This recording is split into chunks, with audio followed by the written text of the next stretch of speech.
Баршаңызға сәлем, менің арнама қош келдіңіздер. Бүгін сіздермен бірге үй жағдайында үйде отырып, яғни табыс табуға болатын пельменінің рецептісімен бөлісетін боламын.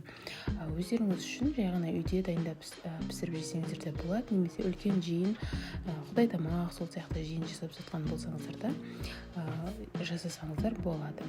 Дәл осы рецептімен 144 штук шығады, яғни 4 килограммның рецептісі. Дәл осы рецептпен дайындайтын болсаңыздар, дәмі өте керемет болып шығады. Тістеген кезде қытырлақ болып, өте керемет күшті болып шығатын болады. Ал менімен бірге дайындап көріңіздер. Біз ең алдымен картошканы қайнатып алатын боламыз. Осылай бүтіндей бөлмей, ештеңе қылмай, сыртын жақсылап жуып, толғанша су құйып, азырақ тұз салып, қайнатуға жіберетін боламыз. Картошкалар піскенше қайнатуымыз қажет. Бізден начинкамыз дайын болады дегенше қамырына кірісеміз. Ең алдымен ыдысымызға маргаринімізді салып, маргариннің үстінен қайнап тұрған қатты ыстық су құюымыз қажет. Сонда маргарин оңай еритін болады. Міндетті түрде суымыз қатты ыстық болу керек. Артынша 2 кіші қасықпен тұз салып, жақсылап араластырып алатын боламыз.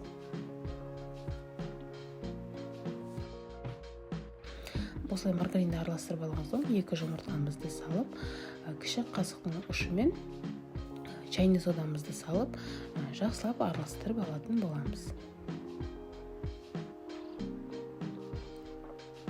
Массамыз біріккен соң ұн салып, қатты да емес, өте қатты жұмсақ та емес, орташа қамыр илеп алатын боламыз. Бізге қажетті ингредиенттердің барлығын граммдарына дейін төменде описаниеда жазып қалдыратын боламын. Сол жаққа өтіп қарап көрсеңіздер болады. Қамырды илеп болған соң 2-ге бөліп, бетін жауып 10 минутқа қалдыратын боламыз.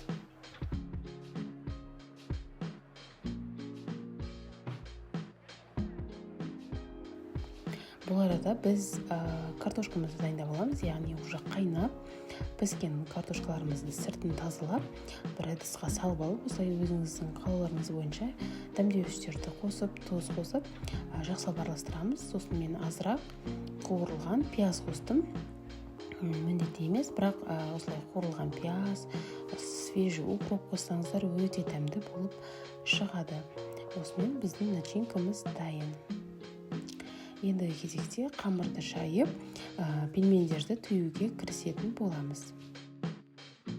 Жаятын қамырымызды алып алған соң, қалған 2-ші жуаламызды жақсылап домалақтап, яғни елеуін қандырып, қайтадан ыдысымызға салып, бетін жауып қалдыратын боламыз.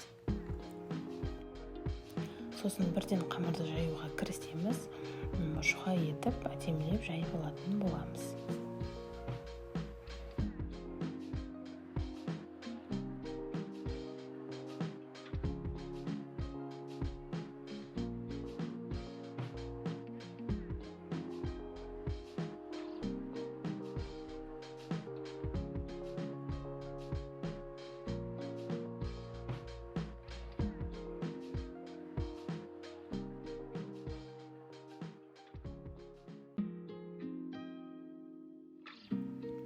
Қамырды жайып болған соң, осылай төсеп аламыз, сосын кесетін боламыз. Дәл видеода көріп тұрғандарыңыздай бөліктерге бөліп, ең алдымен жуандау ленталар кесіп алатын боламыз. Мен үлкендеу көлемін үлкендеу етіп жасаймын. Пельменінің егер сіздер көлемін кішілеу етіп қалсаңыздар, кішілеу етіп кесіп алсаңыздар болады. Кесіп алған ленталарымызды бірінің үстіне бірін төсеп, дәл видеода көріп тұрғандарыңыздай, оны да кесіп алатын.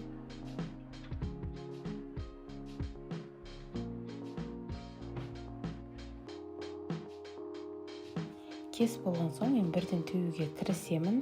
2-ші қамырды жаймай тұрып, 1-ші осыны түйіп алатын боламын. Өйткені қамырларымыз қатып қалады, немесе керісінше өте жабысқақ болып, бір-біріне жабысып қалатын болады. Сол үшін бірден бір суалан жайған кезде түйіп алатын боламын. Дәл видеода көріп тұрғандарыңыздай түйіп шығатын боласыздар.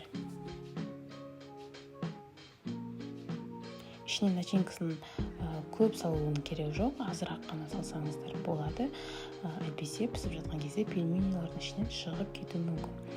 Ал менде 2-ші зуала, осылай кесіп, 2-ші зуаланы да түйуге кірісіп кеттім. мінекей барлық пельмендердің барлығын түйіп дайындап алдым. Ендігі кезекте пісіруге кірісетін боламыз. Қызып тұрған майда, қатты қызып тұрған майда пісіріп алатын боламыз. Майда көп ысырудың қажеті жоқ. Кішігірім қызарса болғаны, қатты қызартып пісірудің қажеті жоқ. Осылай қасықтың көмегімен араластырып отырамыз. Дәл осылай видеодағыдай түс болған кезде ала берсеңіздер болады. Осылай қызарып шықса, яғни қатты қызармай орташа осылай сары түсте болса, өте әдемі болады пельменидің көрінісі. Дәл осы ретікпен пельменидің барлығын пісіріп алатын боламыз. Дайын болған піскен пельмендерді үстіне қағаз төселген ыдысқа салсаңыздар, майы түсіп, сіңіп, майсыздау болып тұратын болады. Осымен біздің пельменилеріміз дайын, сізге табыс алып келетін, немесе үлкен жиыныңызды абыроймен атқарып шығуға көмектесетін пельменінің рецептісімен бөлістім. Міндетті түрде осы рецепті сақтап алыңыздар. Менің арнама тіркеліп, лайк бас, комментарий қалдыруды ұмытпаңыздар.